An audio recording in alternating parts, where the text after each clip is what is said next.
All right. It says we're rolling. So we're rolling. Yeah, awesome. Thanks for joining us, Ramon. Thank you for having me, Stephen. I'm happy to be here. Oh, yeah. Let's will you give us a brief introduction about who you are for Sure, absolutely. So Big question. Well, I grew up in Miami, Florida. I grew up in I guess relevant to this sort of conversation. You know, I grew up in a religion basically based off a diaspora, the African diaspora of Santeria.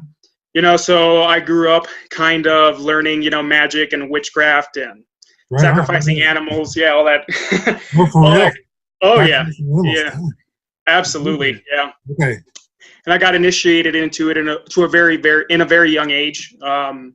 And I think that sort of predisposed me to wanting to seek out mystical and esoteric experiences later in life, because I was just exposed to some really intense ritualism from before I could even walk. Yeah. For however fate would have it, also, I was a really unhealthy kid. You know, I was really obese, had all sorts of health problems, and I was actually born with a flat pituitary gland.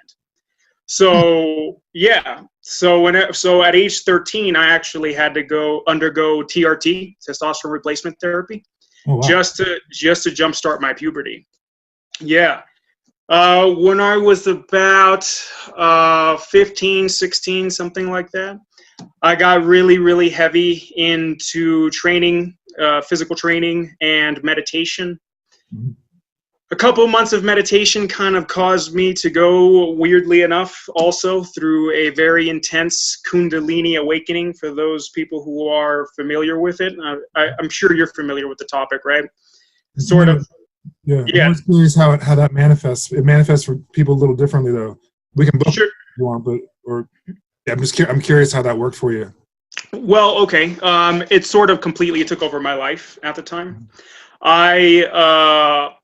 The first 2 or 3 months were pretty much revolved around constant catharsis and crying and going through all sorts of weird energetic phenomenon and a really strong disassociation where I sort of felt like nothing around me was real, right? And so it took months of like relearning how to orientate to the world, like relearning like a baby how to reconnect to anything around me. And so that whole process, the really intense aspects of it sort of took about a good year or so.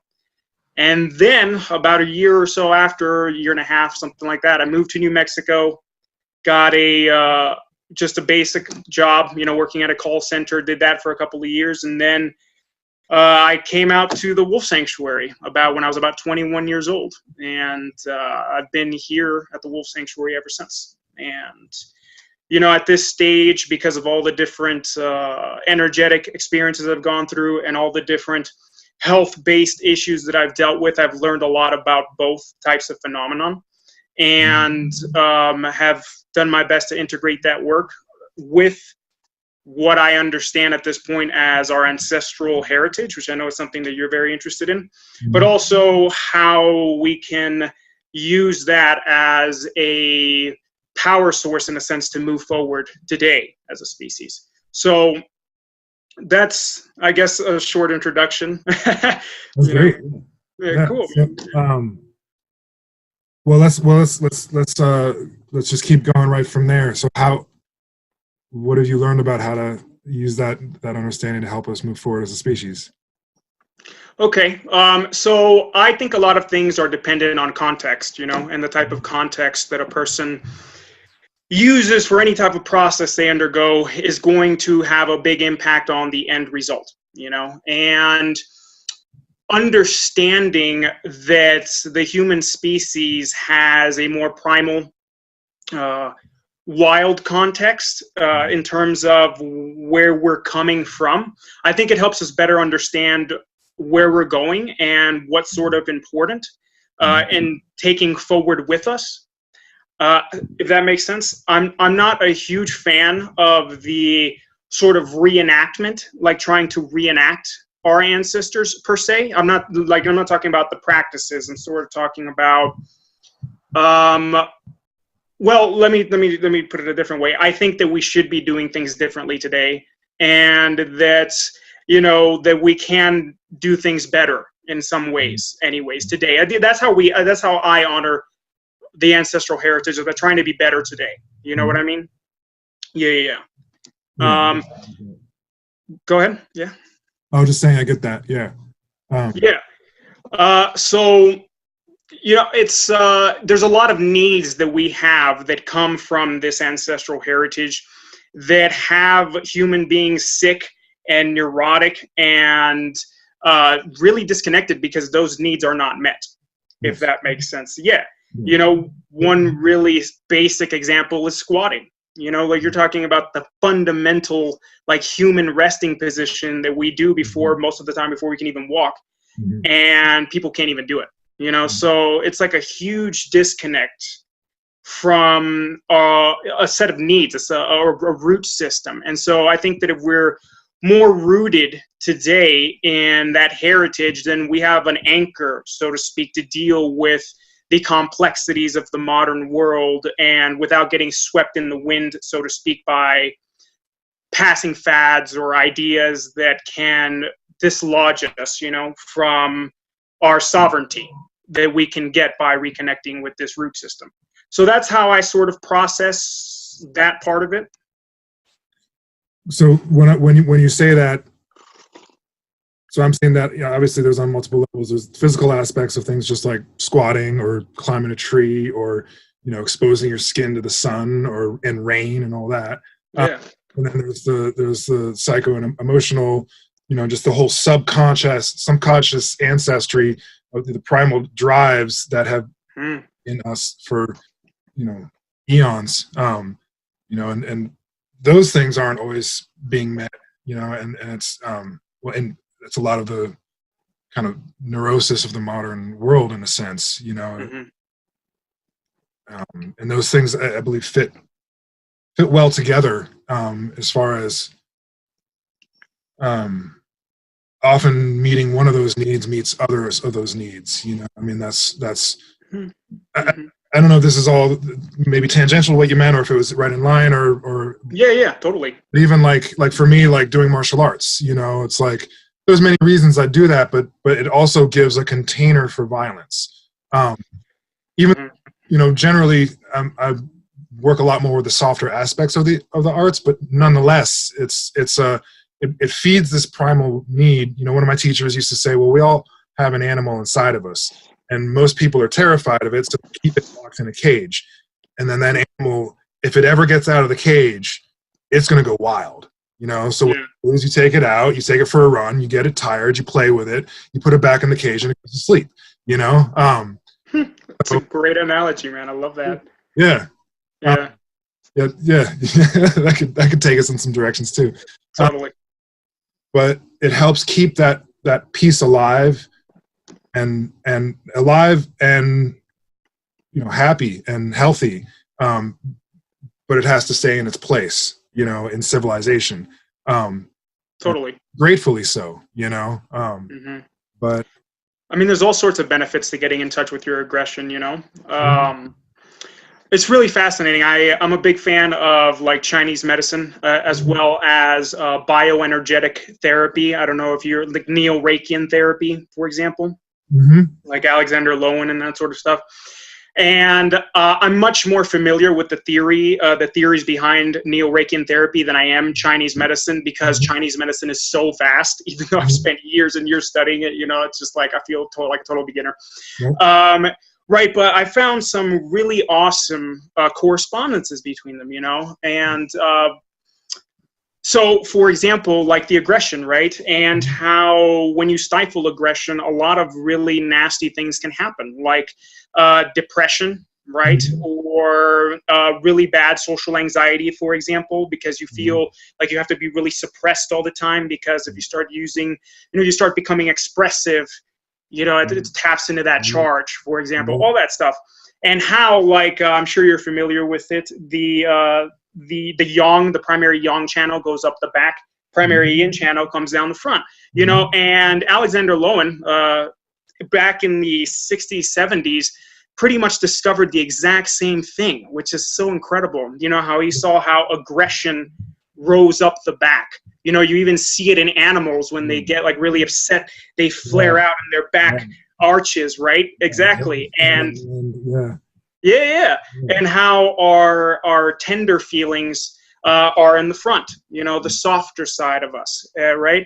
And so this sort of flow between the aggression and the tender is is how we become whole, you know, and we tap into that power. And I mean, totally. If there's a reason in my mind to get in touch with the ancestral work, like we were just talking about, it's for wholeness, you know. It's to be really complete as a human, you know. And that's part of why to tap into the past, tap into the present, tap into the future, you know, tune into all of who we are, you know. And that the martial arts side, the aggression side, totally. Yeah, there's a lot of juicy stuff there, and actually, research to some extent Alexander Lowen's work, and based on Wilhelm Reich's work, and I've trying to remember if I actually bought and haven't read them or haven't bought them. But one to look into Pierre. I don't know how to pronounce it. Pierre Carlos. There was another fellow. I got exposed to that work through Barbara Brennan's book, Hands of Light, and there's enough in that book that I was like, this is a little woo for me, honestly. But then she has a section on that work and the 5 archetypes, and I was like, this is so brilliant. I was like, okay, well, where did this come from? And she traced Pierre Carlos and Reich, and yeah, it dovetails very well with the Chinese 5 elements. It's almost an exact. You can transcribe it pretty well. And there's a book. There's an old book. There might be more written. But the first time I saw that from Chinese medicine is a book called Between Heaven and Earth, and they break down the element. There's more extensive 5 element, you know, archetype books and personality, that sort of thing. But that's a simple breakdown for people. But the 5 personality types, and one of the things I get a kick out of with the kind of Reichian lineage, I don't know what the right way to word it is that they name everything for its dysfunction, you know. Totally. Which just makes it like hilariously like, oh yeah, I got sociopathy and schizoid, you know. Like, I'm a schizoid, you know, I'm a masochist, all that stuff. Totally. You know, and I find that these days I kind of find the pathological sort of labeling of stuff as less useful. I mean, I think it's a good reference point to kind of have something to just reflect on. But like, I try not to think about it personally that way anymore, because people don't want to be labeled that way. And you know, that's why I get a kick out of it, because it names it for the extreme dysfunction.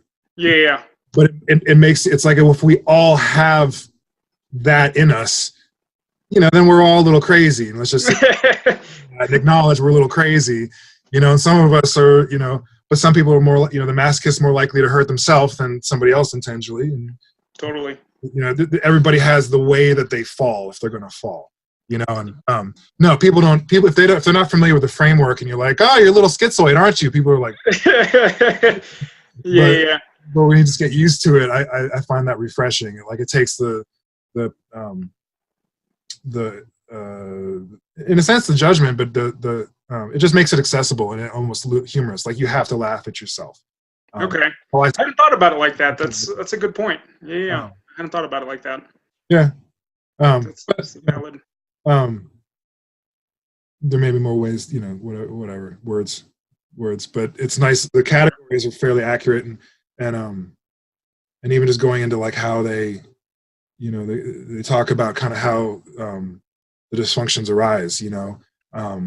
I find that fascinating. Absolutely. Tracing how we get that stuff. Yeah. And one of the fundamental things, you know, and I don't know if what other branches of you know, people who study the mind and consciousness, loosely psychotherapy, I don't know how much agreement or disagreement there is among this, but just the idea that our personality structure is actually developed as a defense mechanism for the wound, the trauma underneath that. And Yeah. I find that to be strikingly accurate. It makes a lot of sense, with survival being one of the primary drives inside of us, the root chakra, so to speak, and how we develop this sort of bracing in a sense, or even a disconnection. It's interesting because the word armor, which is what they often use, I've come across other writers who feel that was the wrong word to use because it automatically brings to mind rigidity, right? Like tenseness, right? But also like muscular laxness or looseness is in that way sort of like a form of armor, because it's like a disconnect. Or even, for example, the fusing of muscle groups that shouldn't be fused together, right? Like that sort of thing is armor too. Right. So it's just like that whole bracing idea is part of it. It's only part of it. Yeah, I don't know what I mean. There is a difference between like a rigid, armoring, hypercontraction as a defense mechanism, versus somebody who's got hyperlaxity points, and I think there's definitely a lot of truth in the idea that the body types correspond with the different emotional strategies. It's like there's more masochistic, to use that language, more masochistic personalities. I do body work, and so I've done a lot of, when I work on tight muscle bound, it's muscle bound. Their problem is they're bound in their own bodies. Whereas and there's a whole psycho-emotional correspondence that goes with that, as opposed to the disconnected isn't so much bound in their body. It's they're still having to work to inhabit it. Totally, man. Yeah. And there's a broad brush, but there are definitely patterns. Yeah, that's a great way to put it, man. Yeah. But yeah, I guess because I guess it's something that I've been reflecting on a lot on recently is trying to understand these neurotic holding patterns, so to speak, as not just the rigid side of things, but also like what isn't inhabited, as you said, right? Like this stuff that's just disconnected from, so to speak, and why it's disconnected and what sort of comes up when a person connects to it.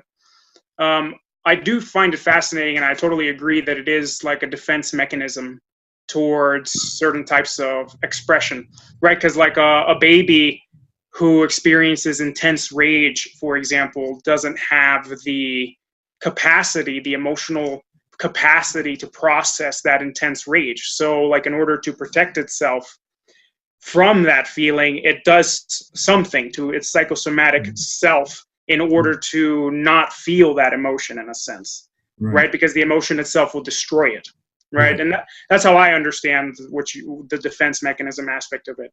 It's like, because we get all that stuff in like youth, right? And so we have all these feelings that we just don't know how to deal with, and so then we end up just doing something somehow, some sort of adaptation that gets stuck. It served us when we were young, and then we get like stuck, frozen in time, right? And we're 30 years old dealing with the same thing that we have been in our whole lives. It's pretty radical.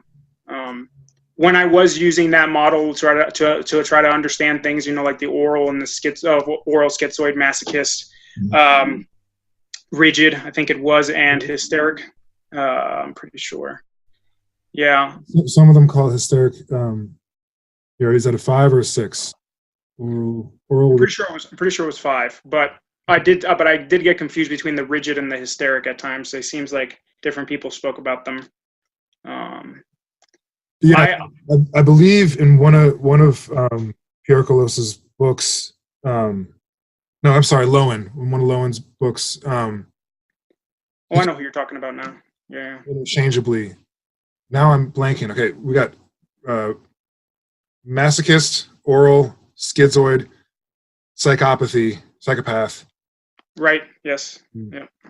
And the rigid. Did you say the rigid? I thought rigid and hysterical were totally tangenting, but that's all right. I want to get It's all good. Yeah, it's something like that. masochist, oral, schizoid, psychopath, rigid. Yeah. 5. Yeah, I think we were getting psychopathy before. I think you're spot on. Yeah. Yeah. When I was using that stuff, like I was able to identify myself as mostly a schizoid and an oral. Like it was like that combination, you know, which matched up pretty well for a lot of my sorts of experiences. A lot of repressed rage, which I think is the primary like drive of the schizoid. It's you completely disconnect from the body because of rage that you can't possibly handle, you know. And it took a lot of years for me of doing the actual like raging out, you know, cathartic raging out, in order to process and deal with all that stuff. These days, I don't need to do that anymore so much. You know, it's a tool I have in my toolbox.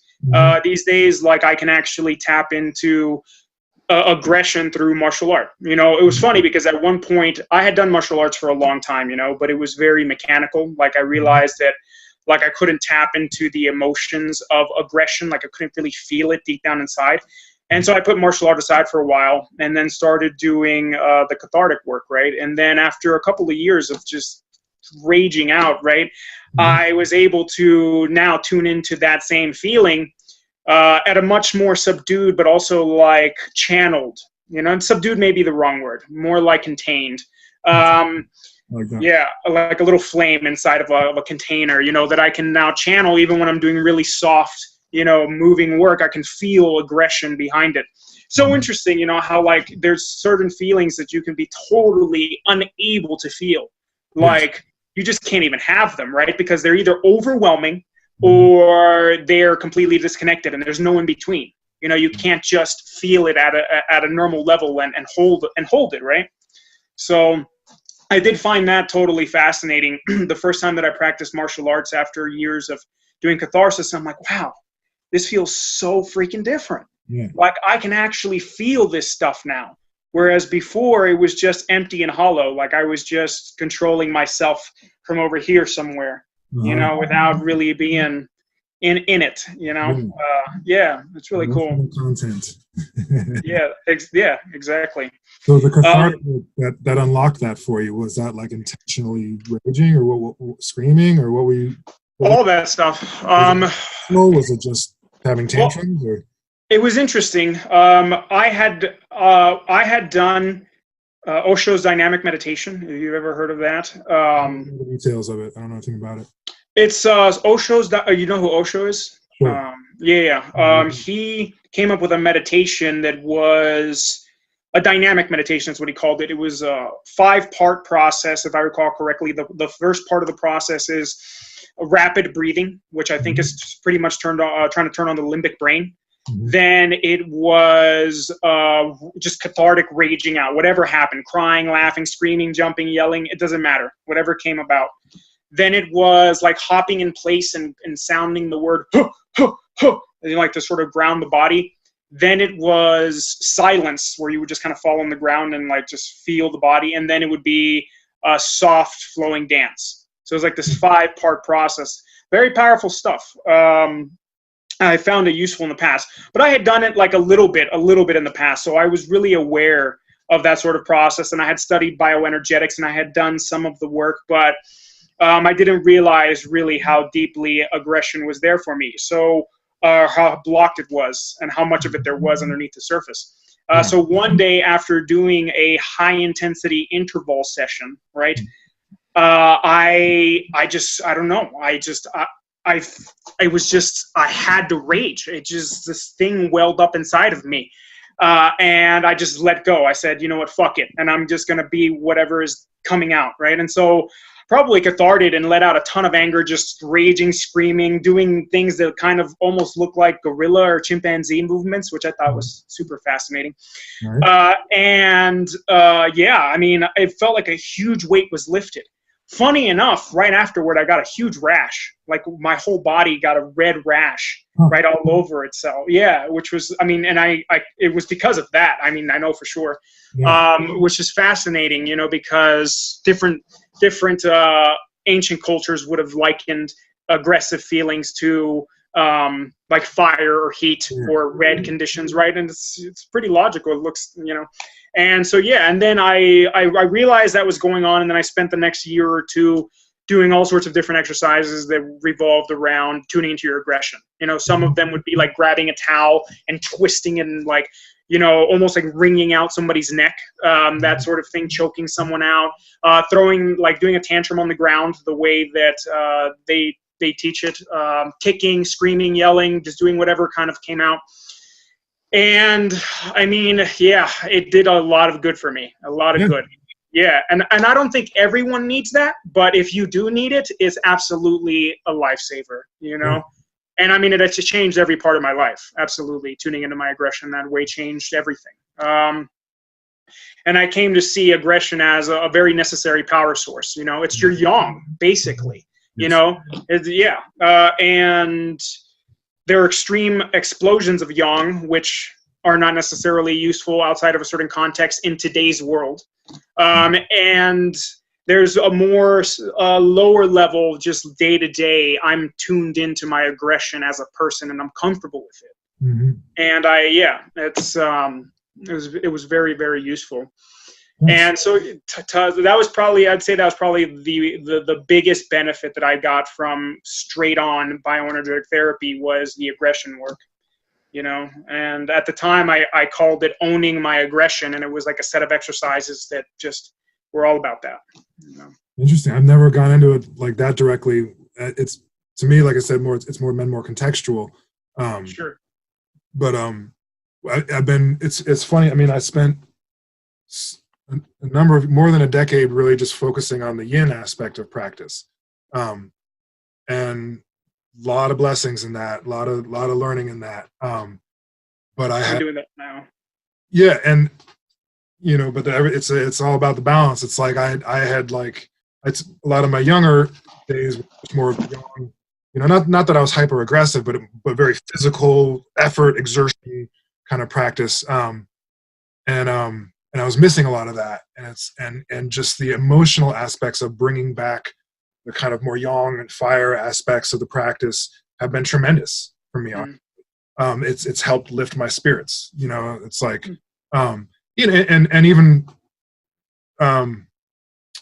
just like, some people want to do heavy lifting. That's great. If you're trying to help cure your depression, maybe spin class might be better for you. It's like, I don't really do that sort of thing, but it's the same, like some things are better for one thing than another. And it's like emotional regulation comes from really just pushing it through. Some of us have thick blood where we have to kind of push it through, and so then when I do the yin practice, everything flows better. It's like if I really get it all going and warmed up, and get the physical fire back in, the emotional fire back in, and then when I drop down, it's the piece is it's easier to just let go.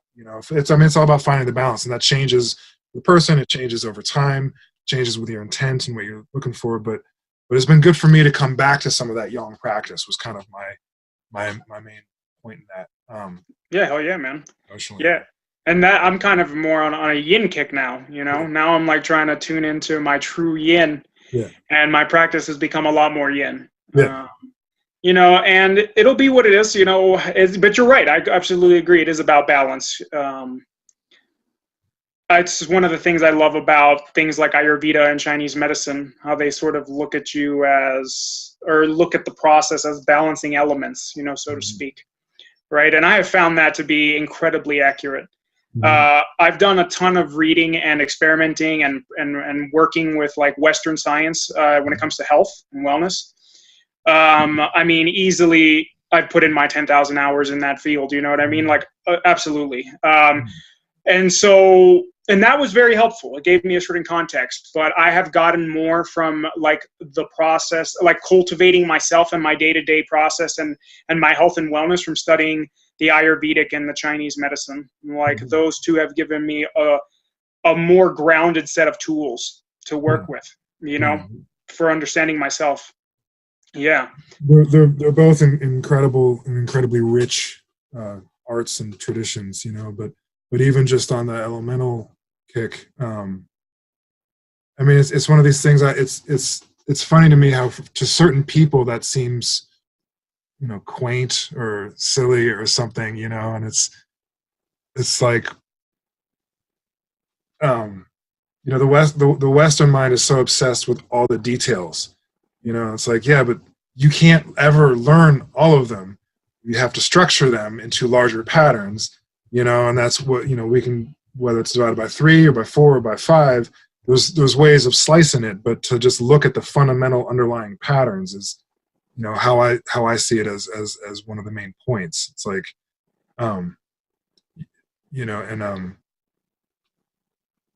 people can get dogmatic about anything, and sometimes that just is a question of like, well, how deeply or how well do you understand something? But I think there's just so much brilliance in looking for the larger patterns rather than, because like I can't handle Western biochemistry. Like I just that was where I drew the line. I was like, it's too much for me. I'm glad people are doing it. It's amazing what's being learned from it, but my brain doesn't work. It's too many specifics. Like I need to see the broader pattern, Totally, man. I mean, I learned a lot of little specifics, but like I couldn't understand it in a larger context, so it wasn't as useful, Yeah. So it was like, okay, so yeah, I know how all these different supplements work, and I might know all these little things, but then how does it fit into a larger picture? Because my mind could not form a big picture with all that stuff at all. Yeah. Like some people maybe can, they can see the overarching theme of those small things from a Western mindset. I can't, like, so for me, I totally agree that the larger patterns that found in these older systems, well, for one, they work because you have, you have 2 of the largest countries on earth that have been using these systems of medicine for thousands of years, and to be like, oh, it's just folk, folk magic. It's like, are you fucking crazy, man? Like, clearly it works, and that's a really good way to put it. I hadn't thought about it that way either, like seeing it as just taking all the little tiny stuff and putting it into big patterns that you can try to make sense of. To make sense. I'm a huge fan. I even got a tattoo. It's kind of hard to see, but it's like an elemental tattoo. Oh, nice. Yeah. Yeah, I totally love it. But you know what, man? Even if you were to take, so I've been thinking about this recently. Even if you were to take all the elements in the periodic table of elements, most of them could fall into the 5 elements. Like if you thought about them differently, like if we thought about Earth as literal only Earth, then obviously that's not the case. But if you think of Earth as anything solid, right, anything substantial and dense and stable, then you could break down a bunch of things. All the metals would fall into that, right? Right? Of water, obviously anything liquid. Right. Air, anything gaseous, anything that's a gas, and then fire, anything that's like plasma, right? Like a plasma type of element. I mean, you could really break it down that way, and most of them would fall into that. So it's still. And actually, so I haven't looked into that with the Chinese 5 elements. Mm-hmm. The kind of Western 4 elements. Again, depending on how you slice the pie. Sure.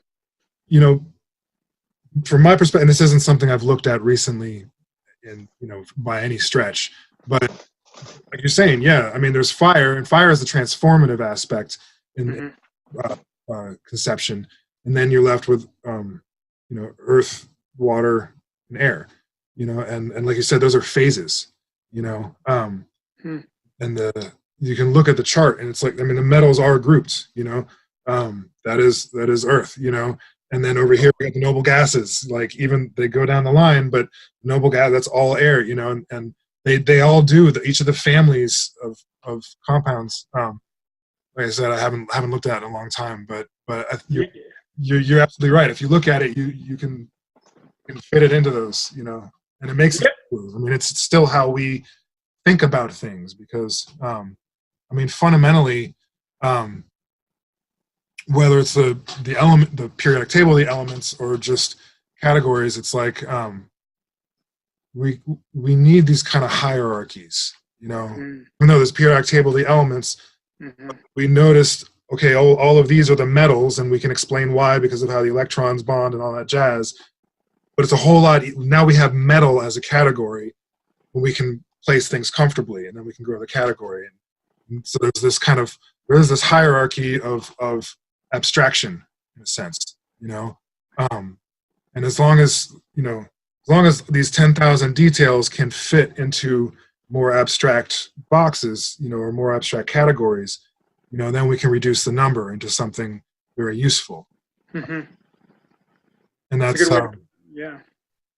Yeah, I believe that's how the mind is structured, and I resisted that for a long time. I'm going to tangent off here if you don't mind for 2 minutes. Feel free. Yeah. It's all tangent, but I resist. I remember getting into the Gnostics about 20-ish something, 24 years ago. Actually, I took a course in the Gnostic texts, and there was a lot about the Gnostics that really, really dug. Early mystical branch of Christianity, and the way my teacher taught it, and what seemed to be in the books, but was that the God in their conception, the God of the Old Testament was actually a false God. Right. Yeah, I'm familiar with that. Okay. A little bit. A little bit. Yeah, and there's a really interesting mythology that goes with it. But I was looking at it, I was like, gosh, there's so much I do appreciate about this, but it's still based on this hierarchical order of God, and then the archangels, and then the angels, and then depending on the system, maybe that's saints or immortals or whatever. I don't know what the Gnostics call it, but then there's the humans, and it's this kind of like almost pyramid. To me, it was a dominance hierarchy, and I thought that was one of the fundamental mind diseases that we'd inherited from the Judeo-Christian tradition, and I thought that was incorrect, and I thought that made the universe into a dominance hierarchy, separating each of us from the divine source. I thought it was this weird like conspiracy, whatever, or misunderstanding. Mm-hmm. More and more, I see it as simply the way our mind is structured, and perhaps the universe itself. It's like, it's even in the Tao Te Ching. First there was the void, and then there was the Tao, and the Tao separated into yin and yang. There was one, mm-hmm. there was two, then there was three. And then they recombined, and I think that's just how the nature of phenomena works. Like there's three primary colors, and there's black and white. And from those, you can make, who knows how many colors can come from that. Yeah. But there's a reducible number, and it's like, those are more like the archangels, Mm-hmm. And does that make sense? Absolutely, yeah. So I resist. Go ahead. No, yeah, you just see that. I totally agree. You just see that in a lot of different places, right? That's Mm-hmm. sort of the one giving birth to the many sort of thing. I absolutely totally agree. Yeah. It's funny. Are you familiar? And I'm not a huge fan of a lot of his stuff, and he's a bit of a controversial figure, but nonetheless, there's a guy named Jordan Peterson, which you may or may. Absolutely. I actually think the man is brilliant. Yeah. I think he has brilliant ideas. From time to time, I don't agree personally with his overarching theme of things. However, I do think that at times he is brilliant. Well, let me not put it that way. He clearly is a very intelligent person. I think that sometimes he's very wrong. I think that in some ways he's incredibly insightful. Like, for example, his whole lobster idea. Yeah. The lobster bit, yeah. Yeah.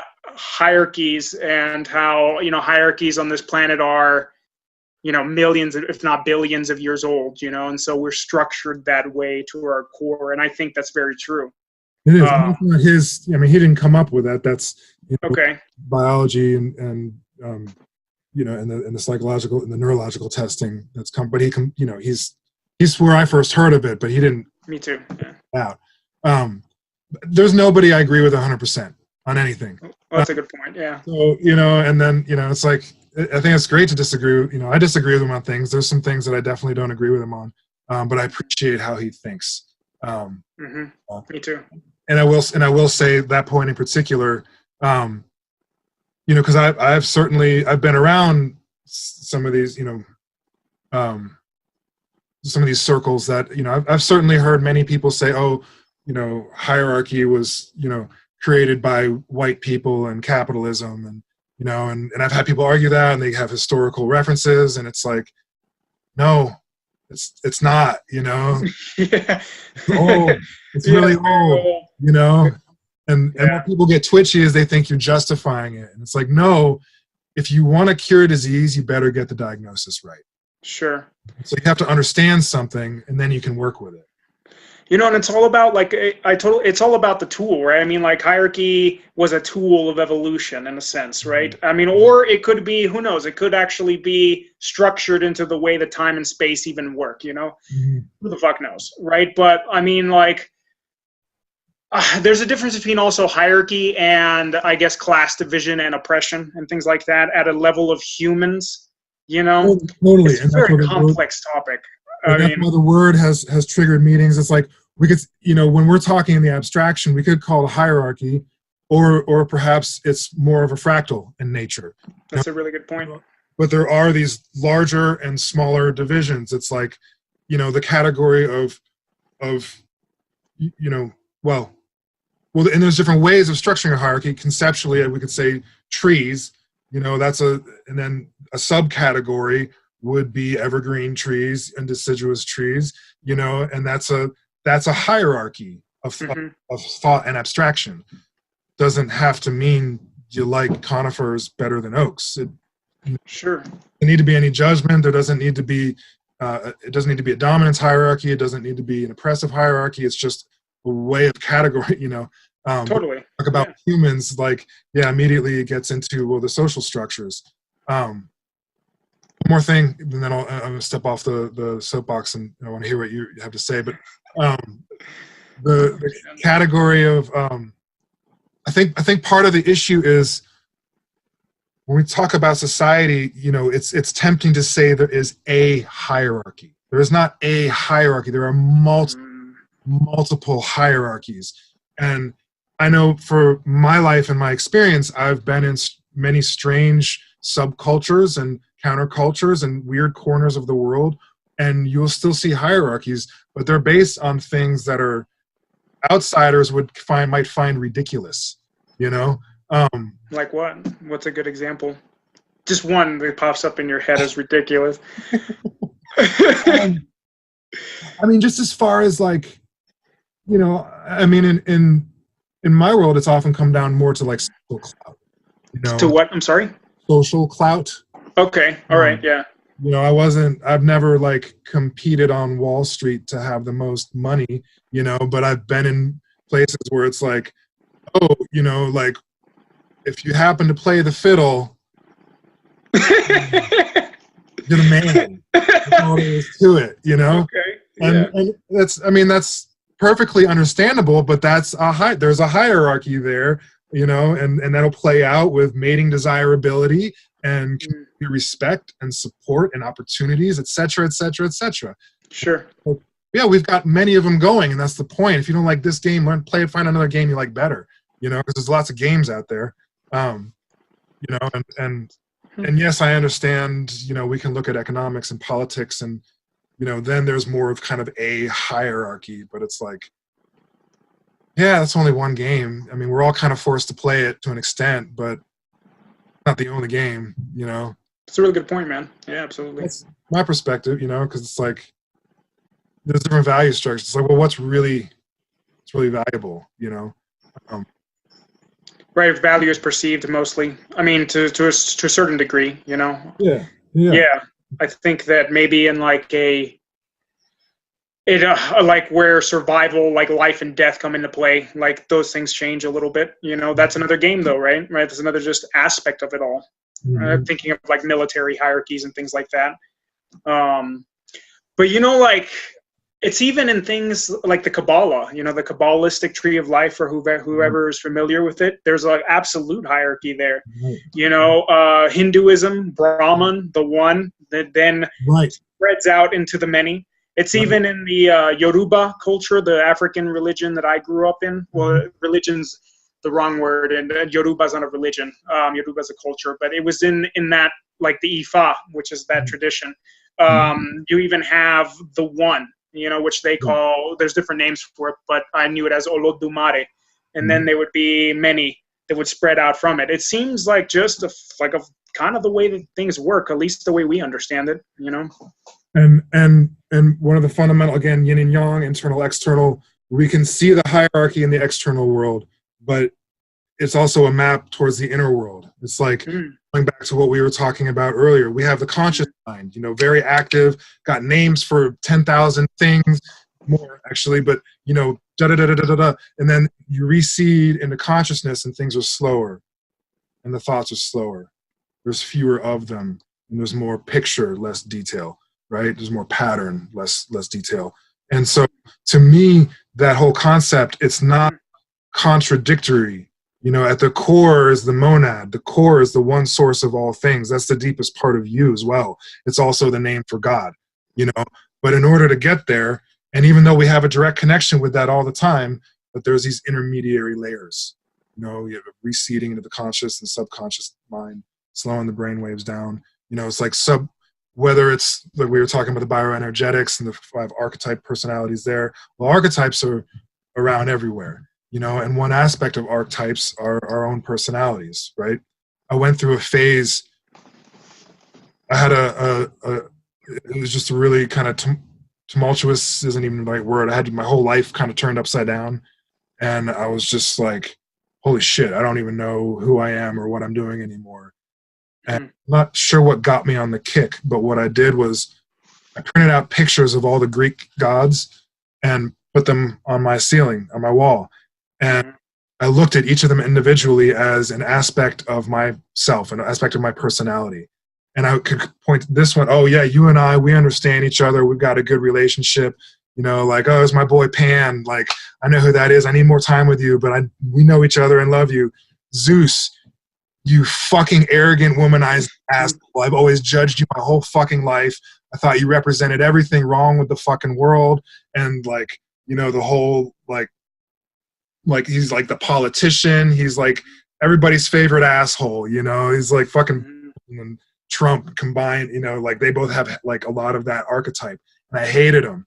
And that was an aspect of myself that I had repressed. I had repressed king. I had repressed my sensual nature. I had repressed all this shit that I associated with that asshole. He's not that asshole. He's an archetype of my own personality that I'd been denying, or there's like Hades, and it's like, Hades, the god of the underworld. Like, have you gone into the underworld and wrestled with your own demons and found the gold and treasure buried there? It's like, they're all aspects of our personality and of life journey, and we don't have to be we can't be all of them all the time, but to me, those are archetypes. Yes, they're deities, they're gods that influence the world, but they're also gods that influence us, our unconscious drives and a part of our ancestral nature, Totally. And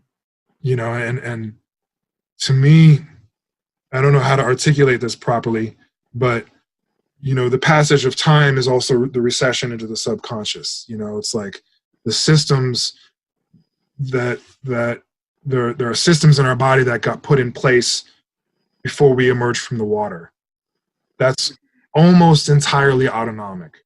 We can, with mental training and with a few exceptions, we can gain some control, but most of that's autonomic, like deep unconscious, and then there's a lot of our emotional selves are much more subconscious. They're closer to the surface, but they're not way down there, but they're not at the surface. They're more like drives. It's like those are some of the old gods, and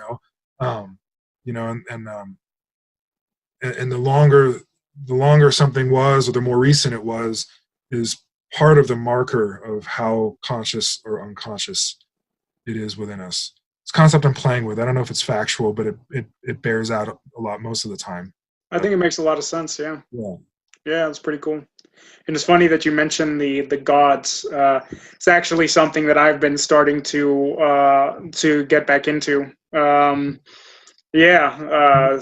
in particular, or the Yoruba or the Greek, or well, so it's funny.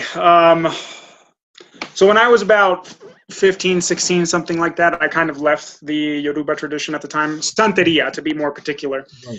Santeria, for those who don't know, your listeners, it was basically that the slaves, they brought their religion with them to the Caribbean, and then because they were being controlled by Catholic Catholic slave owners, what they did was that they hid their gods inside of the Catholic saints that most resembled their gods, right? So yeah, so that was like their way of being able to continue to practice while, you know, being Catholic, right? And so then that whole thing got warped into what you call Santeria. Santo is a word that means saint, you know, so the Catholic saints. Nonetheless, it's mostly African deity worship at its core. And that's something that's, at the time that I left it, it's because I realized the insanity of it at that point in time, just what was being done there in Miami, right? Where I was and how I grew up, and how it had become this really fear-based, disconnected thing revolving around money, with people who were overtly fucking racist, worshiping black god, or working with black gods. Like, it was just, I couldn't even understand that, right? And so I know it's weird, right? But they were. And so, because there was no respect for the people in the culture, it was just this thing that they, you know, like gumball machines that you would give something to and they would give you something back, you know. So I ended up leaving it, and that's when I got into meditation, and that's when Kundalini happened. And then I spent the next 13 years dealing with that side of things, science and Ayurveda and Chinese medicine and Kundalini and philosophy and all that. And I recently decided I wanted to revisit that whole sphere of my early childhood, magic, basically, sorcery, magic, whatever you want to call it, gods. And I went through this whole soul-searching process of whether or not I wanted to reconnect with the Yoruba pantheon. And at least at the moment, I don't feel like I can, like, for me personally, comfortably, because there's a lot of variables involved, you know. For one, you have a people that had their culture taken from them, right? And now are trying to reconnect to this culture. There's a big movement of African Americans trying to reconnect again to their African traditions, right? Whereas that's something that didn't happen until the last maybe 15, 20 years, like that was really, really hitting hard with the way that I became aware that it is now. And a lot of the people who are teaching in a way most similar to what was actually practiced in Africa, don't want white people practicing it. You know, now I'm not saying that that's right or wrong, but I understand it, you know, because especially when you approach it with like these people who are in fact racist and have no respect for, don't even know that what the Yoruba is a culture, you know, don't even know where this tradition comes from. Wow. And then just take it and use it with no context, you know. It's just, so I'm finding it really hard to find accessible information. It's also like a spiritual language. Yoruba is a spiritual language, kind of like Sanskrit, and it's very difficult to understand. And so you would have to literally learn the whole language to really know what the hell you're talking about, you know. Yeah. And so I'm finding the cultural gap and my inability to practice it, while at the same time wanting to respect the fact that, you know, it's different with other gods, because other cultures don't have the same things to deal with that the African Americans do in today's world, trying to reconnect to their culture, you know, that they lost, you know. So it's like the Hindu pantheon. They want the people in India, a lot of people in India don't care if you practice. They want you to practice. They're like, yeah, Ganesha's great, you know, like, please, you know, like, yeah. Whereas the main leaders in this African movement or this African American movement are like, you know, this is something we have to deal with. So I'm like, okay, I can respect that. And even though I feel a connection to the Yoruba gods, because I was literally around them from the day I was born, because that was what my grandma did. Like, that was her life. She was a professional witch, and she was a professional santera. And so I grew up in a home where that was what happened 24/7, you know? So yeah, I mean, so I was just exposed to it from a really young age, but like after a lot of... I'd say that's a connection. Yeah, totally. I mean, I feel a connection, no question. But at the same time, I can respect all the hurdles that are there that I don't know if I should try to, traverse the hurdles, you know what I mean? Because maybe it's just best if I leave that where it's at least for now. So with that said, I've been just reconnecting to, the Greek Roman pantheon, right? And trying to do some work there, especially the planets, the seven original planets, the sun and the moon, which are not, necessarily planets, but that's how they were practiced, Venus, Mars. Yeah, Mercury. And so connecting to those, connecting to, other gods of that pantheon. And also at the moment, the Hindu pantheon, which I kind of feel really called to. Yeah. Like Ganesha and, things like that, gods like that. And so I'm just slowly building a connection, and just reconnecting to the practice of magic, which I think is actually really cool for a lot of reasons, like just practicing magic, because it's kind of like that. It kind of fights that knowing, rational, detail-orientated mind, which I think can like hold on to you and kind of take away the mystery of life, and really make you think that you really know what the hell is going on. Whereas like the longer I'm around, and I'm not that old, but the longer I'm around, the more I see that the world is way more mysterious than we could ever know.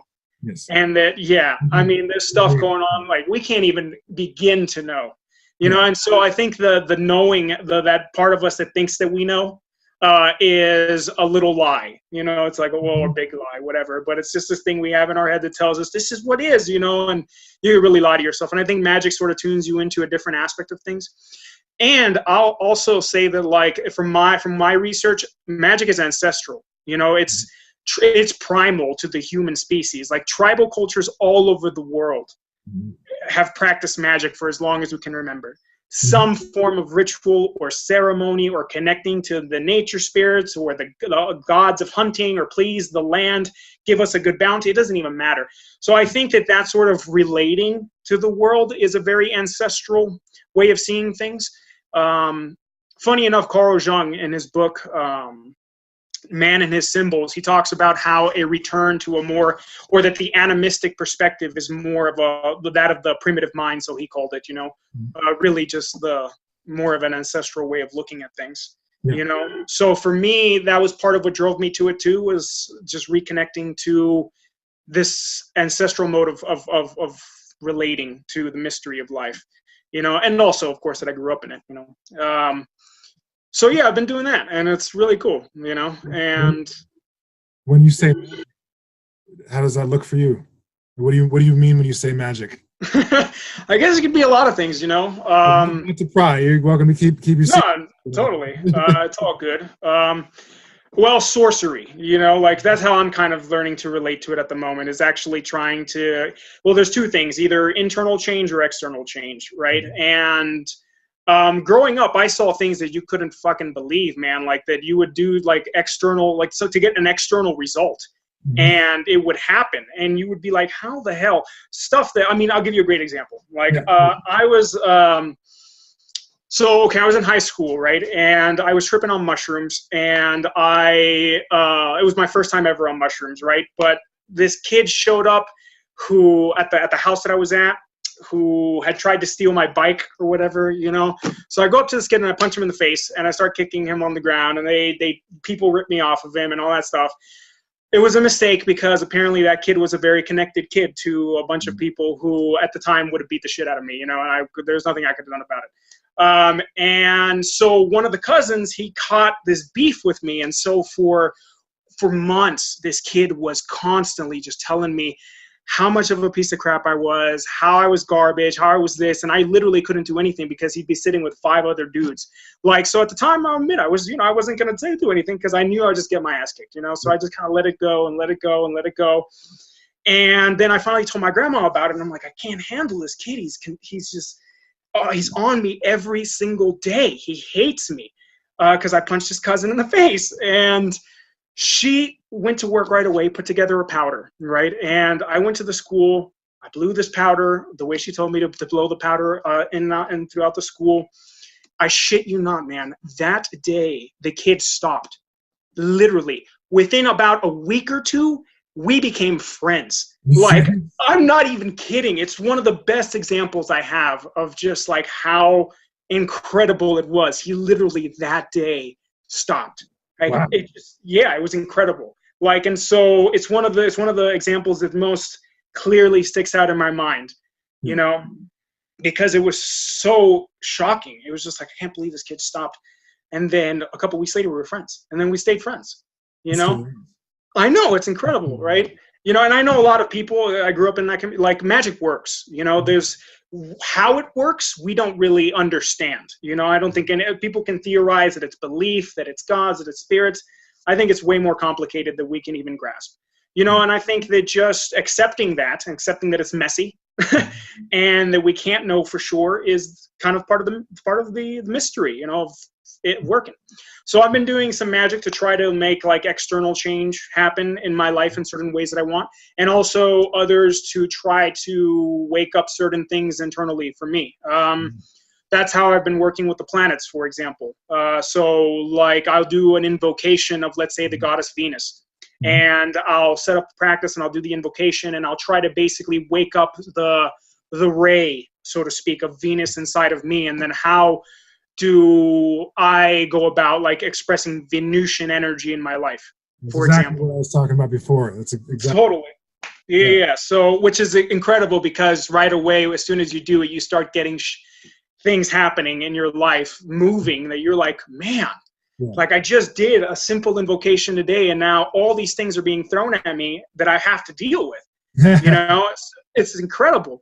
You know, or like the Jupiterian energy, which was really revealing for me, because Jupiter. I mean, there's a lot of mythology around Jupiter, and it got kind of mixed up into Zeus. But from what I can understand, they're not the same deities.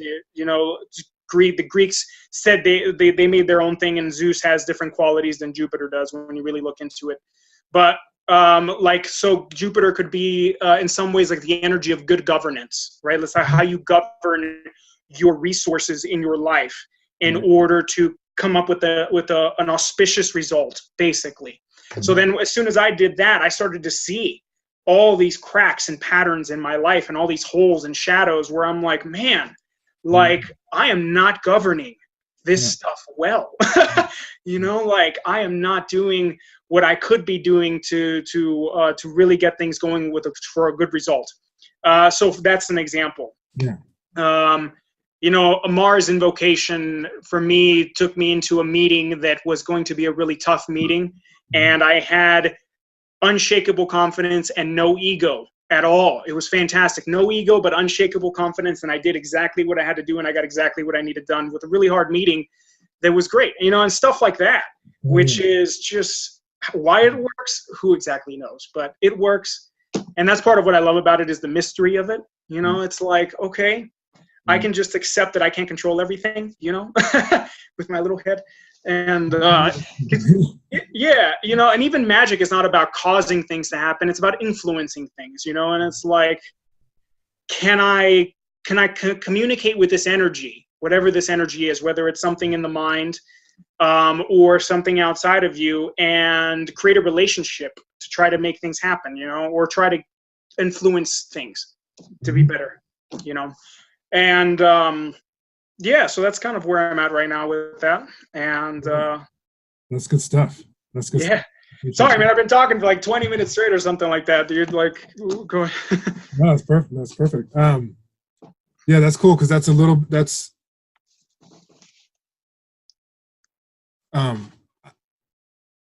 I think of that. I mean, that's the way you're describing it. It's a very embodied invocation, you know, and definitely a mystical, you know, experience. I see that as a more on the continuum of sorcery than magic, although words, you know, people have different words. Words. Yeah. I love that, and I love that even the that's cool you brought that up, the distinction between Jupiter and Zeus, because I was just bashing Zeus, and you're right. Everything you're talking about, the good governance and managing finances, is another aspect of the whole thing, and also just expansive energy. That's cool. That's fun. I like that. Yeah, and just launched one of the threads I wanted to, not that it's neither here nor there, but I remember when I first found out that, one of the old names for Venus was Lucifer, because it's the bringer of light, harbinger of dawn, you know. Hmm. And the same thing you were talking about with the Santeria happened many times over with the Catholic Church, was that people would become conquered and find a way either to include their gods among the kind of Catholic pantheon, or their gods would be demonized and turned into a devil. Like Pan getting turned into. Exactly. Yeah. That's one of the classic, exactly. Yeah. But anyway, and yeah, that whole thread of the conquest of civilization against, conquest of tribal and indigenous people, everywhere in the world, into the Borg assimilation, Hmm.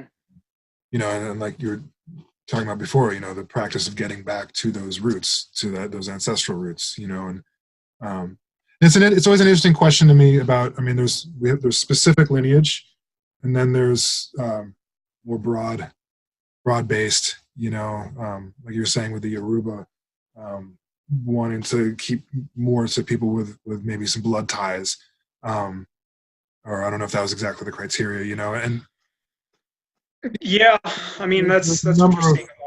yeah, and there's a number of traditions that I get that. I get, specific ancestor, and it's because of, circumstances in my life, I consider, I understand the different types of ancestors, but, I have many teachers, and my teachers are also my ancestors.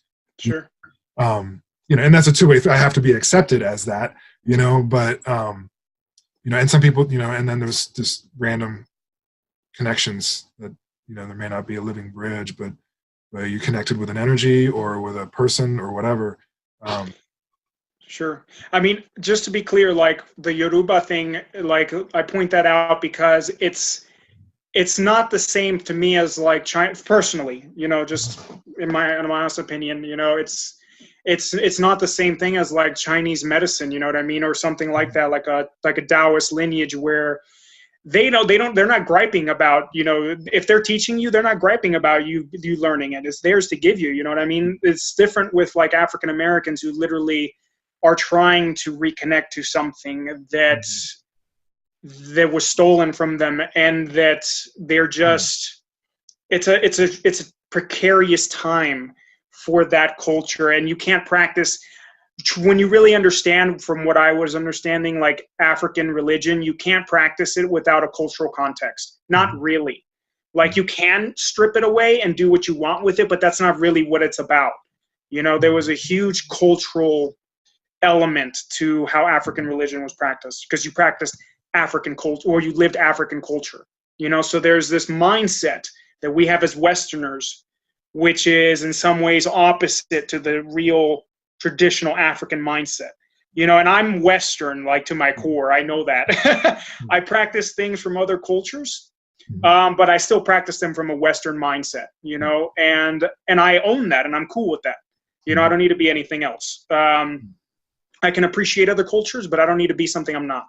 And so that's part of the respect, like for me with the Yoruba, I'm talking about a very particular circumstance, I don't know if I kind of went off. No, it's all off. Okay. It's all off. Okay. But right. I think your point is very well taken, and I think that's true for a lot of old wisdom traditions. I mean, devoid of, there's things that can transfer, but outside of the culture that it came from. I mean, whether it's a Apache tradition or Lakota tradition, but even Chinese medicine. I mean, Chinese medicine can be practiced in the modern world, but it's not the same as there's a great book reading Fourth Uncle on the Mountain, and it was recommended to me actually by one of the guys I interviewed, David Kozo. He's a Cherokee ethnobotanist, and he said that book, even though it's a Vietnamese itinerant doctor, so Vietnamese Chinese medicine, practiced, I think it was written mostly in the 50s and early 60s, or about that time period. but it's the old way. You know, he was the book was about a fellow who was one of the last to do it the really old way, but it's very different than the kind of scholarly Chinese medicine, and that lineage of scholarship has been around as well. But this man was very, I mean, he was communing with spirits, he was talking with animals, he was doing all kinds of shit. Shamanism. Yeah, exactly. And you know, to me, my yeah, I to me, my antidote. I mean, I am very much a Western man as well, but that doesn't mean, you know, when I spend time in nature, especially alone, when I spend time really in my body, you know, doing practices, you know, that, you know, yeah, sure, a lot of, you know, whether it's came from Qigong or Taiji or from anywhere, the practice is about being in your body, waking up your body, and then there's all these details, sure. But just in re-inhabiting my body and spending time in nature helps me bypass the Western. It doesn't make me anything else, but it helps me be more human. You know, it helps me be more, you know, another being on the earth. You know, and kind of get back into that ancestral frame, even, you know, regardless of lineage or anything like that. You know, just returning, like you said, to wholeness, being who we actually are, the animal as well as the modern human. You know, and I think it's so wonderful that there are, you know, there are many traditions that have not been broken, because there are so many traditions that have been broken, and even many of the ones that are still connected, like you said, have to adapt and adopt and change because of the times. But even regardless, you know, there's a lot we can do without a lineage. Yeah, from my perspective, you know, like, not to, Totally, man. yeah, not to disrespect. I mean, there's amazing things that you can only learn from people who, you know, passed it on. But there's so much that, you know, Yeah. In today's world, absolutely, man. Yeah. We have yeah, access to all the wisdom traditions, basically, you know? yeah, and sometimes, you know, just spending a day alone in the woods will reawaken, those parts of ourselves that we might be looking for through other things, you know. That's a good point, man. Yeah. I've learned a lot living out in the woods, you know? I live out in the freaking wilderness. Like I'm out, well, we got Right. 2.5 hours away from Albuquerque, in the mountains. So I'm 2.5 hours away from any major city, Okay. at least 1 hour away from any town. Yeah. Like we are out here at the wolf sanctuary that I live at, you know, and because I live and work at a wolf sanctuary. Right. And so yeah, we are out in the woods, and so I'll spend literally, well, I go into town maybe once a month, and the rest of the time it's straight mountains, you know, out here. Yeah. And yeah, it's you know, there's this video I want to put out soon, or I might leave it as a part of a course that I'm going to put together. I'm not sure yet. On speaking the language of nature, you know, and just like these little tiny things that we can do to just sort of reconnect again a little bit. Without it having to be this really complex thing. I've had some magical experiences with, especially with animals. You know, you would think that just like wolves and stuff like that, but no, like, you know, lots of different animals. Really cool example. A little bird that set up its nest. A little says Phoebe is the type that yeah, set up its little nest up top of our office, our main office, right? And had her little babies there, and I fell in love with her. I don't know why. She was just amazing. I saw her working all day long, little mama bird, going, grabbing bugs, feeding little screaming babies, literally from sun up to sundown. And I just felt like an amazing love for this little bird. And I would talk to her every single day, right? And I'd see her whenever I'd come out, look straight at her. She may be this far away, something like that. And I would just communicate, you know, you're so amazing, you know, whatever. And over months, this little bird and me connected, and she actually let me freaking touch her. Nice. Like, yeah, this little wild bird with babies would let me actually touch her little tail, you know? Yeah, it was magical, you know? Or another cool example, one time I was walking out through the sanctuary, and I saw a bird maybe about 200 feet away flying close to the ground in these really odd patterns next to one of our animal enclosures. And right away, my brain said, there's a snake. Went over there, and sure enough, there was a snake getting close to one of our enclosures. And so that's just a few examples of many, but there's everything out here: coyotes, bears, and I've had experiences with coyotes and bears. And I mean, yeah, you just kind of start to tune into something that most people aren't even aware exists anymore. You know, there's like a hidden language in nature that you can learn to sort of speak a little bit. Yeah. Right. And it's there, and it's there for anybody. Like, if you really want to tune in, you know. And I think for me, I want, like in the course, I just want to describe how it starts off with small things, you know, just paying attention to what direction the wind is traveling in. Where is the sun today? You know, is it hot or is it cold? Or is it really you? Are you hot or are you cold? You know, it's like, what's going on? Letting fruit ripen before you eat it. Just like a little bit of nature that you have on your refrigerator, you know what I mean? It's just like letting it do its thing until it's ready to eat. You know, you have to pay attention to the smell, to the appearance, to the feel, like little things like that, you know, which I think a lot of people in cities are disconnected from. Anyways, yeah. I totally agree, man. Nature, getting out in nature. You're in a much more natural setting and environment with your life than I am these days. And don't you live in North Carolina, like in Asheville, like out in the? Yeah, I live in Asheville, but okay. I'm in a suburb basically. Okay, all right. You know, and I work indoors. We used to have, I just rent, but you know, there were. I don't know how many acres, but there was a patch of woods and a beautiful field behind our house, and then up like 35 houses in there, and so that was that's bummer. Yeah. Oh man. Yeah. I could, you know, I stuck this off my back porch, but now everyone can see me. Yeah. Okay. Yeah. It's a bummer. But it's still a beautiful area. But yeah, I'm not. Sure. These days. I have been in the woods, but I got a bunch of kids, and it was like I can either drive all the time or we can just live closer to where I got to get them all the time. So makes sense.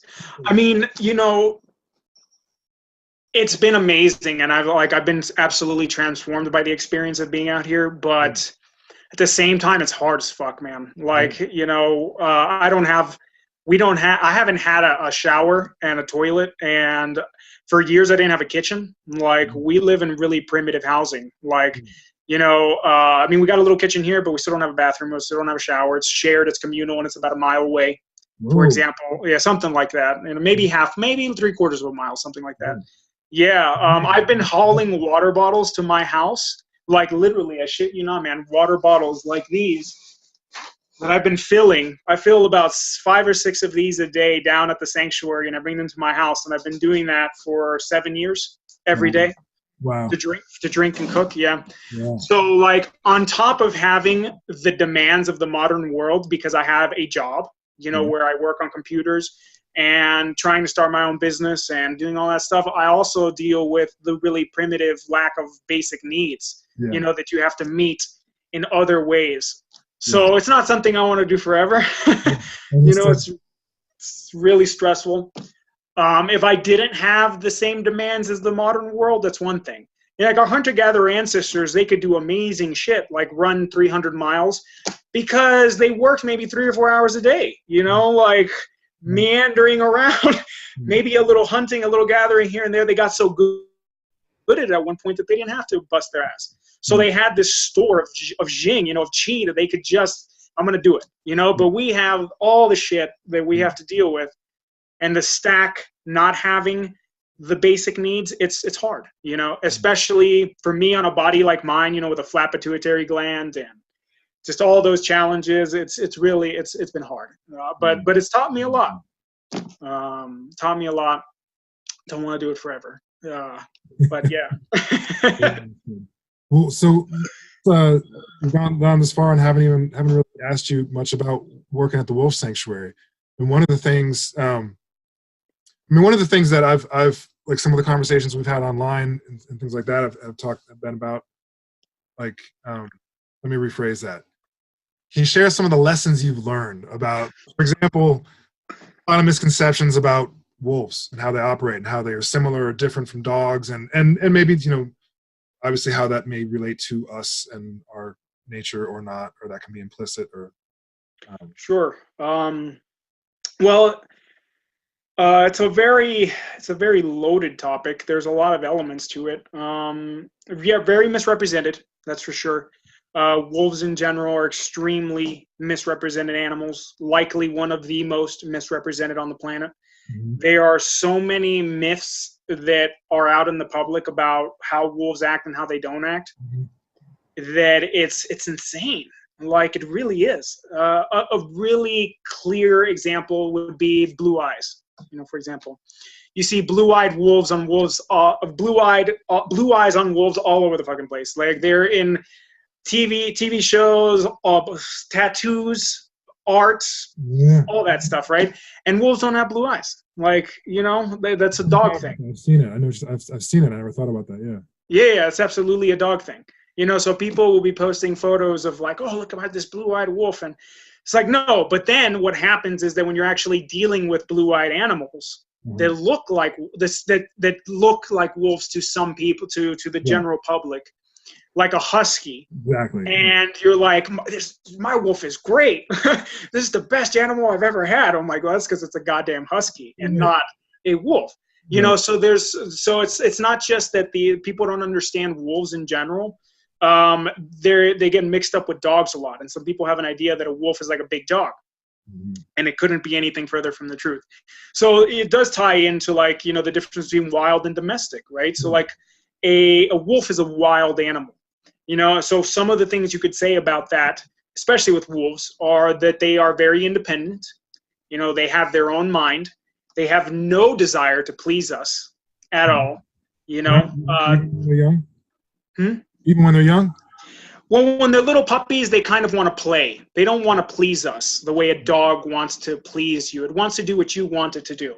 A small young wolf might listen out of like a dominance thing, but it has no, and that's really like out of like a fear thing, maybe. Not out of like, I want to please you. More like, I'm afraid of what you'll do to me, sort of thing, which could cross over to dogs, but dogs also want to please you in general.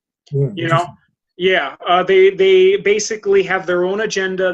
They're very complex beings compared to a dog.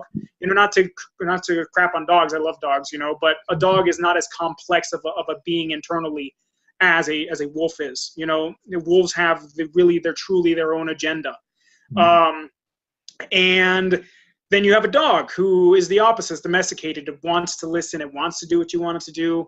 It basically wants to cuddle. It wants to be your friend. It wants to be in your home with you. Wolves don't want any of those things. Wolves don't want to cuddle. They're, rarely. I'm not saying no wolf ever. I'm saying as a general rule. There is the exception where a wolf rarely will want to cuddle with a person specifically for very short amounts of time, Yeah, but that's a very, very odd thing in general to happen. And people think that, like, a dog is like a big wolf or a wolf is like a big dog, and they try to go out, they buy wolves, and then they end up with something that, is basically growling them away from the dinner table and tearing their house to shreds. And then those animals pretty much come to places like us. Then you have the exotic pet industry, who's like basically raping nature by taking these animals from nature and exploiting them to try to make money, right? So that's another layer, I guess. And that's where a lot of the misinformation comes from too, is from these breeders who are like, oh yeah, the wolf dogs are great, And then the wolf dog thing, don't even get me started to say. It's so complex when you're mixing a dog and a wolf together. And there's this huge misinformation out there that says that they are like breeders will say that they're like a 75.6% wolf dog or something like that, right? They'll sell you a wolf dog and they'll tell you that it's some sort of percentage, right? And that idea sounds really nice to, well, the Western mind that likes numbers and things like that, but It's complete and utter crap. You know, there's no way in hell to know that, because wolves and dogs are so similar genetically. The DNA difference is only 0.02%. Yeah, it's almost nothing. You know, genetically, they're very similar. So, I mean, you can look at saturation of dog markers, right? So it can tell you there's a lot of dog or a lot of wolf markers, but that actually doesn't say anything about the animal you're dealing with. Because in the same litter, you can have a wolf, we can have an animal that's practically a wolf. And then you can have one that's practically a dog, even though dad was a pure wolf and mom was a pure dog, you know? It's non-linear. The genetics don't express linearly that way. So just because mom was a wolf or dad was a dog or whatever doesn't mean you have 50-50 split all the way across the board. Not in the way that it's expressing itself, you know? And so, yeah, a big part of what we do is we rescue animals from people who basically try to have these animals as pets, or the exotic pet trade, or zoos or shelters or things like that, and we give them a lifetime sanctuary, you know? I've learned a lot of things from wolves. It's really hard to pinpoint exact things. It's more of an essence. Words, you know, they fail for me when it comes to expressing what I've learned from wolves. Just being in their presence is incredibly transformative when you work with them on a day-to-day basis. I guess one of the best teaching examples I have of a wolf teaching me a lesson, right? We were at the state fair, and we had a 20 by 20 enclosure that I had built with my team at the time. And people were coming in, you know, doing their thing. And I'm inside with a wolf named Flurry, an Arctic wolf. And Big one. Yeah, he's a big boy, and he's a funny character, that one. But anyway, so I'm sitting inside this enclosure with him, and he's in a bad mood because he doesn't want to be there. You know what I mean? He's not in the mood to be there. It's a 2.5 hour trip to get there. He wants my wife to go in because she's his favorite person, you know. But I'm the one in there, right? And so I'm petting him, and I'm trying to kind of like console him. And all of a sudden, he's like, you know what? I don't give a fuck. He literally turns around right here, growling in my face, right? So like he turns around, snaps at my hand first, then jumps in my face and is growling. So then I go, okay, all right. And I back away, and he's just staying there and basically stands up and walks me out of the enclosure, right? So that was amazing to me for a few reasons. One is like a dog, for example, once it's that pissed and it's this close, you're probably going to get bitten. You know, they don't have that intermediary, like, he knew he didn't have to bite me. He knew he didn't have to go that far to get the point across.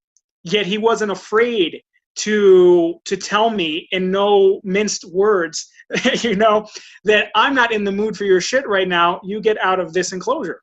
Yeah. You know, so that whole process of understanding the level of complexity between his emotional and mental environment, that he knew that all he had to do was get in my face and growl, and pretty much get a point across, and understood that when I put my hands up and was like, okay, and I backed away, that's all that needed to happen, right? So as opposed to dogs, which would just probably, I'm not talking about every dog, but in general, you know, they're way more black and white. Once they're pissed enough to growl in your face and they're in your face, they're probably going to try to attack you, you know, because you've already triggered some sort of process, because they don't have the same level of complexity. You know, like it's not the same sort of level of decision making that a wolf has, you know? And I've had different experiences like that where I've just interacted with a wolf and I see how complex of a being they are with their own sort of weird quirks and boundaries. That's a big thing they've taught me, boundaries. You know, I've understood boundaries a lot because of wolves, because with wolves, we interact with them based on their boundaries. So they lay them and we respect them, or we get bit. You know, and I've been snapped at and growled at. I've been bitten by a wolf too, but that was that was during a capture. That's a whole other dog and pony show right there, is capturing wolves. God, that's tough. Talk about primal movement, man. You want to go net a wolf? That's primal. Oh man, that is so yeah.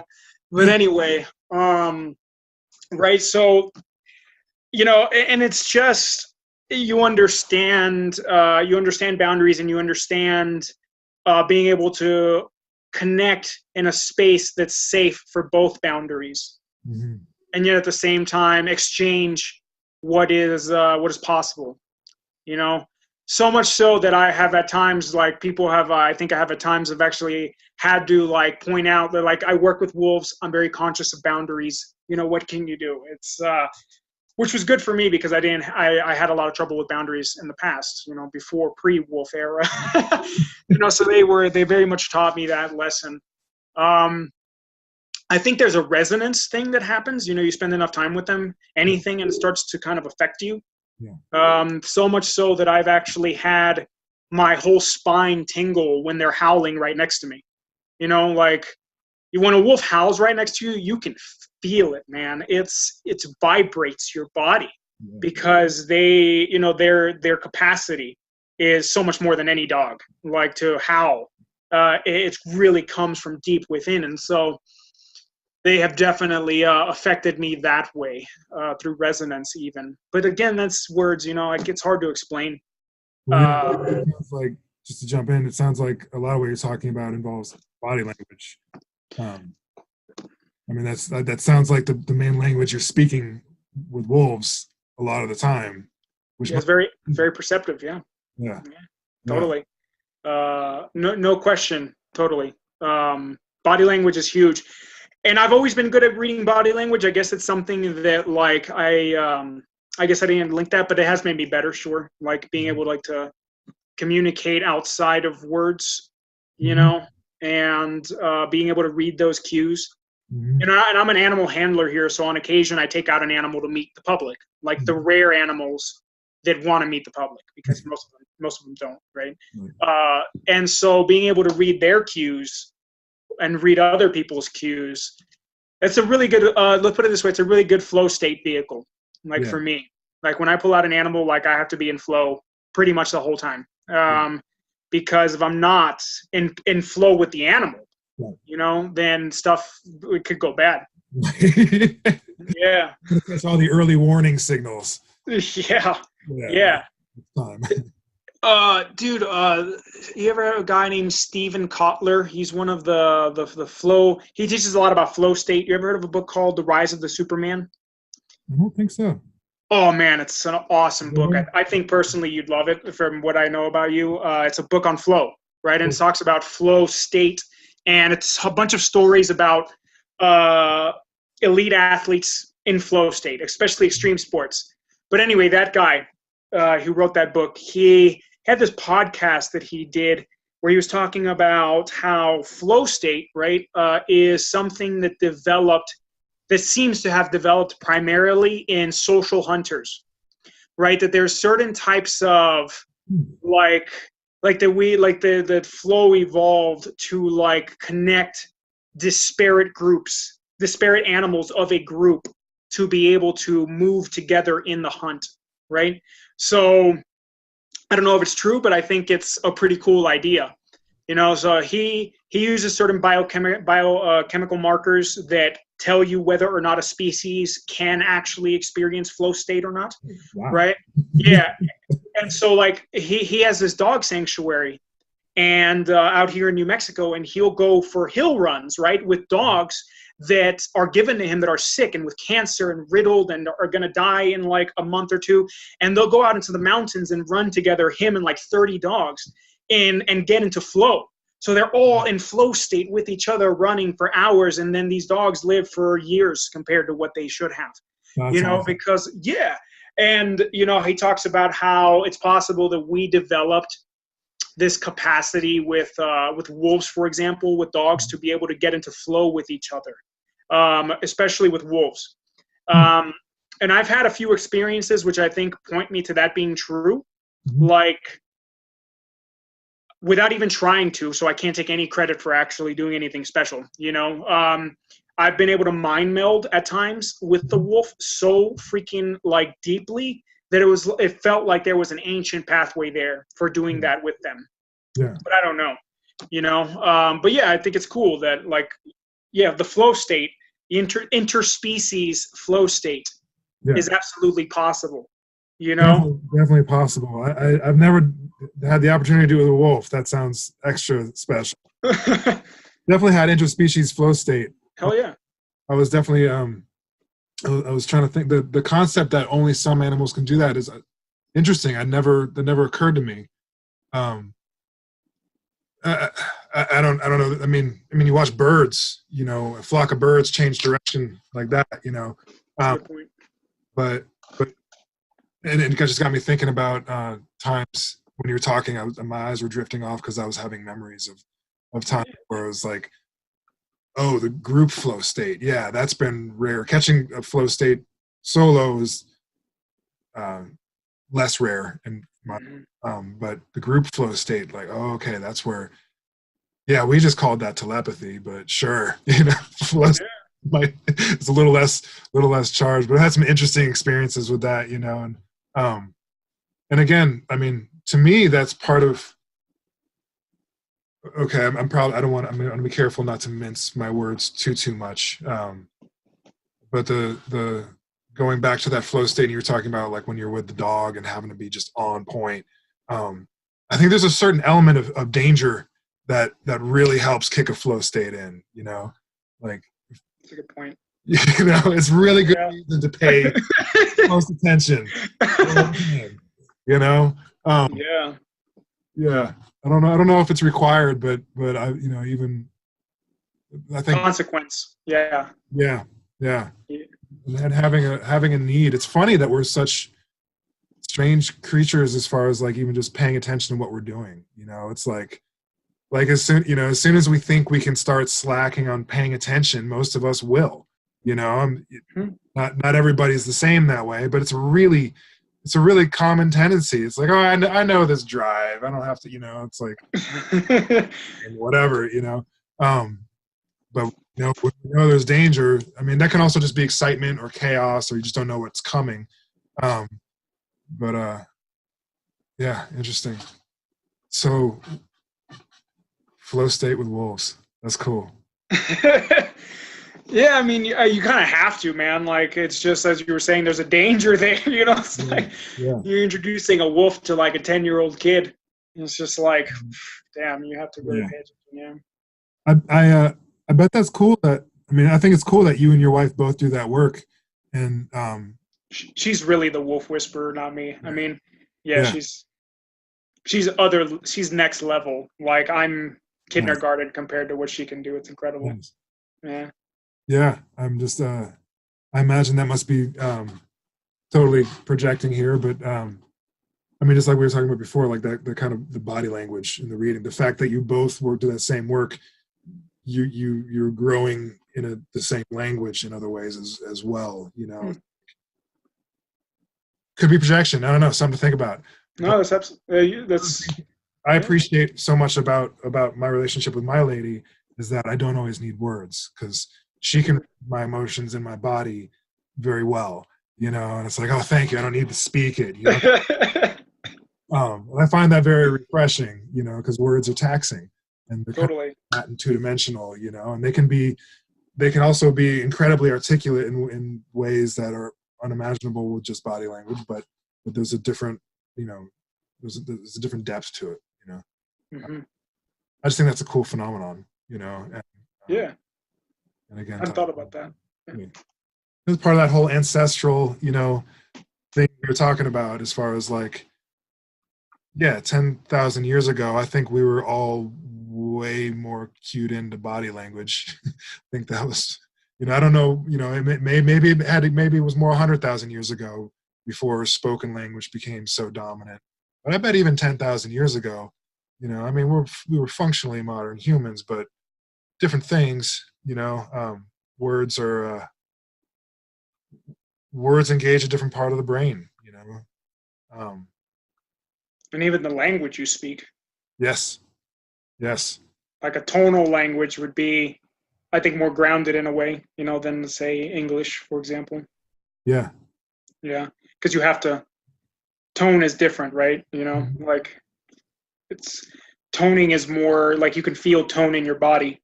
Yeah. You know, or is something you could feel deep in your, or like up here. It's like, yeah. Yeah. It does. It accesses different parts of the brain. It's funny. I mean, that's something people used to talk about, like, or still do, I'm sure, but just how, like, even the different sounds, the different resonance of the words you're making. And I used to think at first, I was like, that's a little bit of a stretch, but it's not actually, physically and mechanically speaking. Even like the different tones you made are resonating different parts of your body, all the way through the body, including different parts of the brain are going to resonate more, for whatever that's worth or not, as far as maybe the brain's not all that special or in that regard or not, but just the different sounds, the different tones resonate different parts, different densities of liquid, different frequencies, and it's actually really simple and true, and just like how that, of course, it has to affect our consciousness. There's no that not to. Of course, yeah. I mean, if you can kill someone with sound, how the fuck could it not affect your consciousness, Because you can literally kill someone with a sound wave. I mean, it's just, sound is a thing, it's powerful as hell. I mean, yeah. That took me a long time to actually kind of get to. Like, the sound was an actual thing that could easily affect material reality just as much as a hammer, and it took me a long time to sort of get that. Because I think we are taught in our culture and in our time to not value the things we can't see and touch. Yeah. No, we like the shiny things. That's a good point. The obvious things. Yeah. Yeah. Subtleties are. Yeah, totally. I mean, when you look at the military creating sound weapons, it's just like, sound has power. I mean, I think so. Yeah, and there was something you said earlier that triggered it. Oh, I guess about the emotion, the cathartic kind of rage experiences. Having to actually make the sounds. Or a wolf howling next to you. Holy shit, that sounds awesome. Sitting next to wolves as they're howling, but like, that's friggin' primal. And that's part of that, like, diminishment of, like, living in close proximity with other humans, that if you do that in New York City really at the top of your lungs, you might run into an issue. Yeah, throw him in the padded room, man. Let's just get rid of him. Or even it's like, even with, like, with martial arts, making sounds with it, yeah, whatever. And there's a number of kind of just physical aspects of controlled breathing and all the mechanical effects, etc. But, like, many times,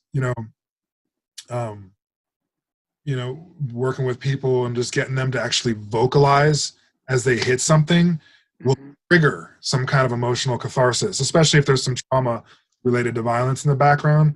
And it really took me by surprise the first time of just how powerful that is and can be, and potentially uncomfortable, but just to make a sound as you're hitting something it really accesses a different part of us that most people aren't in touch with most of the time, and just sound in general, can really access layers of us that most people aren't really getting to nourish, Totally, man. I agree. Yeah. It's a dangerous thing in that regard, Yeah, true that. The vocalizing part of it. I used to be really socially awkward, and being able to vocalize more through catharsis and other practices like that have done wonders for taking that away. Because I just, when you spend you spend an hour going nuts, it really takes away a lot of that fear of just being expressive. Absolutely. There's something that kind of fascinated me too about catharsis, now that we kind of jumped back on that. was, so are you checking out the time? Because I'm actually. Yeah, I think we're getting close. It's 6:49. So okay. What's your timing gonna be? It's not tight. I've got a little bit more time. Okay. Yeah. I think I got a little bit more time too. My wife still isn't here yet, so it's all good. But anyway, yeah. It's incredible how much stuff people have locked inside of them. Yeah. You know, you look at a human being, and you just see this exterior without realizing like the amount of material that could be literally inside of somebody. I mean, where you can see it in catharsis, where it just starts to come out. All this stuff that has been held back and repressed and tied down and shut away, and it's just incredible. Yeah. Like, and you think, where the hell is all that stuff? You know? Yeah, I mean, talk about sound or resonance or something subtle that you can't really see. You have all these impulses locked up inside a person that have no expression, and yet, like, there's a ton from a data, like a data. I mean, the amount of data, if you wanted to look at that as information that's inside of a person, it's like I've wondered whenever I think of people, like, where the hell is all that stuff located? You know, you can see it. Yeah. You can maybe see it in a person's body, like in their structure, but just the amount of baggage that someone could carry. Sorry, go ahead. Well, just there's like sub-personalities that have to stay repressed in some people, you know. I mean, not to mention just all the overflowing closets in the subconscious, you know, of baggage and trauma. But yeah, as far as data, you're right. It's like it's whole stories and whole sub-personalities shoved away, you know. Yeah, like the sheer time and space and weight of it, you know what I mean? It's in there somewhere doing something. I think weight is an appropriate word, you know, because it takes energy to do that, you know. It's like that's why it feels so damn good when you can let it out and let things flow again, because it takes a lot of energy to suppress ourselves, you know, and we're really good at it, actually. I mean, even with pain, you know, you can follow the pain pathways, and there are all these steps on the pathway, and most of the steps on that pathway are designed to block the sensation of pain from entering the conscious mind. But each step requires energy, right? Before we actually feel pain, we've still spent a lot of energy suppressing it. And if it can push through into the conscious barrier, it's like past all the tests to say, actually, this is important enough to catch our conscious attention. But just as a little example of, you know, just pathways along the nerve, there's all these checks to make sure, is it really that important? No, go away, go home, you know. And it's like, no, really, it hurts. Okay, you can go to the next level. And so fascinating. And we do that with all kinds of, you know, pains metaphorically, you know, but it takes energy, you know. And you know, that can be sorrows, it can be rage, it can be, you know, these kind of things that we like try to hold back. I remember one night I'd been out in the woods. It was the last night of a 4-day vision quest that I did, and it started raining, and as soon as it started raining, the tears started coming, and I cried for like 8 hours straight. And at first it was really cool, because I mean, it was kind of coming, but it was kind of came out of nowhere, and then just like the dam opened up, you know. And it started out, you know, crying about personal stuff, you know. And then I got through, you know, layer by layer and deeper into my past. And then I started crying for the people I knew and for the amazing people that died young or were, you know, had incredibly hard lives, and just the injustice of existence, you know, and then cried for the earth, and then, you know, just kept going and going. And the next day, it was like I'd never felt so clean and light and free, you know. It was like I'd been holding all that shit in for years, you know, and to like actually let it move and actually let it out and stop carrying it was like I felt 100 pounds lighter, and like somebody had scrubbed my bones, and, you know, it was just, and we do that with it. And there's this funny thing where I don't know exactly what to attribute it to, but I know, you know, the more being around, having to kind of fit in with people and society, it's like we start to just lock things up or like just lock it down, you know, and like, and then we, you know, if we don't have a place to go have an outlet, you know, to keep that part of ourselves moving and alive and healthy and fluid, you know, it's we run into problems, man. They just accumulate. Mm-hmm. Yeah, that was a random tangent, but it's cool. It's cool getting to talk about all this stuff because this is to me this is the real shit, you know. Hell yeah, man. Yeah. For sure. Yeah. Well, probably getting about good time to start wrapping it up. Any Sure, man. Yeah. yeah. Any final thoughts? Anything want to get out before we? I mean, I'm good, man. I think we've had a great talk, and I've really enjoyed it. Cool. Yeah. Me too. I appreciate you doing this. Yeah. Do you want to any contact info or anything like that you want to give folks? You know, if people want to get in contact with me, they can go to my website, healingthehumananimal.com. And I'm also on Instagram and Facebook, though I haven't been very busy on either of those things because I've been in hibernation mode for the winter, you know. Yeah.